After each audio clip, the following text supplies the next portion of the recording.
Hello friends, नमस्कार। Welcome to वांगसी classes. आज वर्क का एक क्वेश्चन देखते हैं। क्वेश्चन है कि A takes 12 days to complete work और B takes 18 days to complete the same work. पूछा है how long it will take if they work on alternate days. Okay, so तो ए को नया टाइम ले लेते हैं हम लोग। ए को कितना टाइम लग रहा है उसको काम करने के लिए? 12 डेज। बी को कितना टाइम लग रहा है? 18 डेज लग रहा है करने के लिए। पूछा अल्टरनेट डेज अगर काम करेंगे तो कितना टाइम लगेगा इसको कंप्लीट करने के लिए। अल्टरनेट मतलब पहले दिन ए आएगा, दूसरे दिन बी आएगा। अब वीडियो को पॉज करो, आप सोचो सोचो कैसे करना है इस क्वेश्चन को। सो देखते हैं कैसे करते हैं। आप सिंपल ट्रिक है, आप 12 18 का एलसीएम ले लो, कितना आएगा? 36। आप कंसिडर करो 36 यूनिट्स ऑफ वर्क है। कितना यूनिट्स ऑफ वर्क है? 36 यूनिट्स ऑफ वर्क है। तो ए का रेट कितना हो गया? ए किस रेट से काम करेगा? 36/12 मतलब 3 यूनिट्स पर डे। ओके, और बी किस रेट से काम करेगा? 36/18 मतलब 2 यूनिट्स पर डे। ओके, यहाँ पे लिख देते हैं। तो ए 3 यूनिट है और बी कितना है? 2 यूनिट। वर्क कितना है? 36 यूनिट। इन लोग को अल्टरनेट डे काम करना है। अब पहले दिन जो है ए आएगा, फर्स्ट डे कितना करेगा? 3। सेकेंड डे जो है बी आएगा, कितना करेगा? 2। 3 to 5 कितना हो गया? 5। और ये सेम रिपीट होगा। 5 यूनिट वर्क 2 डेज में होंगे। 2 डेज में 5 यूनिट। ठीक है, यहाँ पे देखते हैं। 2 डेज में 5 यूनिट, तो 4 डेज में 10 यूनिट। ठीक है, 6 डेज में कितना? 15। तो ऐसे ही 36 करना है हमको, तो 35 करने के लिए कितना होगा? 7 टाइम्स ऐसा करना पड़ेगा। और मतलब 14 डेज में 35। ओके, 7 डेज में 35 यूनिट वर्क हो जाएगा। कितना हो जाएगा? 7 डेज में 35 यूनिट वर्क हो जाएगा। अब आगे देखो, आप एक नया पेज लेते हैं। तो 14 डेज में कितना वर्क हो जाएगा? 35 यूनिट। अब 14 डेज के बाद ए फिर से आएगा और उसको काम कितना करना है? 1 यूनिट। ए का रेट कितना है? 3। ए का रेट कितना है? 3। वर्क कितना है? 1। तो ए को कितना टाइम लगेगा? 1/3। मतलब कितना काम करना पड़ा उसको? मतलब टाइम कितना लगा टोटल करने में? 14 होल 1/3 डेज में ये काम कंप्लीट हो गया। देखो अब जनरल अंडरस्टैंडिंग से काम कितना सिंपल था करने के लिए, जनरल अंडरस्टैंडिंग से। और अगर आप मैथमेटिकली इसको करते तो बहुत टाइम लगता है, बहुत टाइम लगता है इस काम को करने के लिए। ओके, अब सिमिलरली एक क्वेश्चन और देखते हैं। एक क्वेश्चन इसी बेस पे देखते हैं। ओके,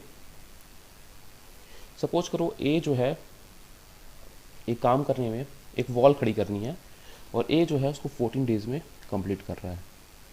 क्या कर रहा है? 14 डेज में उस वॉल को वो कंप्लीट कर रहा है। ठीक है, अब बी क्या कर रहा है? बी आ रहा है अकेले। अब अभी तक ए अकेले काम कर रहा था, 40 डेज लगे थे काम कंप्लीट करने में। बी क्या? डिस्ट्रक्शन का काम कर रहा है और वो उसको 100 डेज लगते हैं वॉल को तोड़ने में। 100 डेज में वो वॉल को ब्रेक करने का काम करता है। ठीक है, अब अगर क्वेश्चन ये है कि ए और बी, ए एक दिन काम करता है, बी दूसरे दिन आके वॉल को डिस्ट्रक्ट कर रहा है और बी को काम लगता है 100 डेज करने में। तो फिर कितने टाइम में ये काम कंप्लीट होगा? कितने टाइम में ये काम कंप्लीट होगा? ओके, तो देखते हैं कैसे करना है इसको। क्वेश्चन फिर समझ में आया आपको। ए 14 डेज में कंस्ट्रक्ट कर रहा है और बी जो है डिस्ट्रक्ट करता है 100 डेज में। ए फर्स्ट डे आता है, काम करता है, दूसरे दिन बी आता है, उसको डिस्ट्रक्ट कर रहा है, तीसरे दिन फिर ए आता है, काम करता है, चौथे दिन बी आके उसको डिस्ट्रक्ट कर रहा है। तो कितने टाइम में वॉल कंप्लीट हो जाएगी? तो आइए देखते हैं कैसे करना है इसको। ए का कितना है? 40 डेज। ए 40 डेज में कर रहा है और बी 100 में उसको डिस्ट्रक्ट कर रहा है 100 डेज में। एलसीएम कितना हो जाएगा इसका? 200। 40 100 का 200। तो ए का वर्क रेट कितना हो गया? 200/4 कितना? 200/40। 5 यूनिट ए वर्क कर रहा है। ये जो 200 लिखा है हमने कंसिडर कर लिया। क्वेश्चन सॉल्व करने का ट्रिक है ये। 200 हमने कंसिडर कर लिया कि 200 यूनिट काम है ना। तो ए 5 यूनिट काम डेली कर रहा है और बी क्या कर रहा है? बी क्या कर रहा है, 200/100 कितना, इक्वल टू 2 यूनिट डिस्ट्रक्ट कर रहा है, ठीक है। तो -2 यूनिट बी काम डिस्ट्रक्ट कर रहा है। नया पेज लेते हैं, तो ए 5 और बी -3 -2, तो 2 डेज में कितना काम हो रहा है, 3 यूनिट्स काम हो रहे हैं। 2 डेज में कितना काम हो रहा है, 3 यूनिट्स। ओके, अब देखो आप,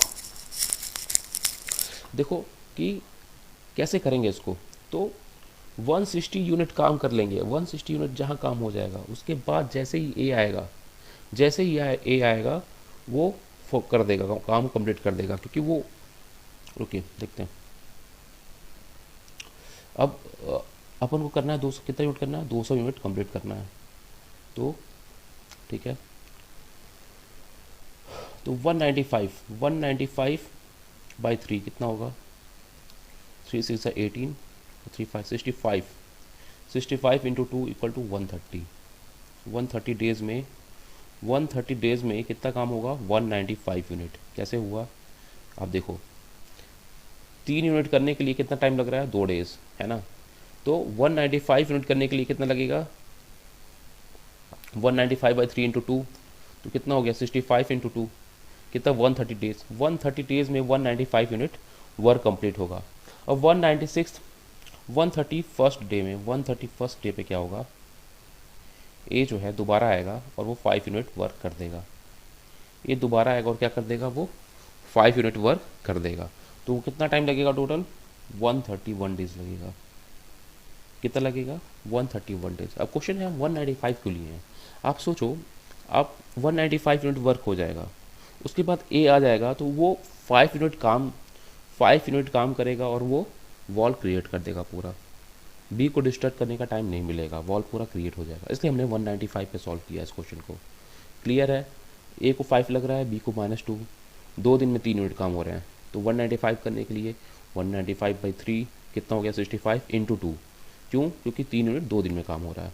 तो 130 डेज लगे 195 यूनिट करने में, और 131st डे पे वो काम कंप्लीट हो जाएगा। सो आगे और भी क्वेश्चन करेंगे। आज के लिए तक, thank you so much, thank you.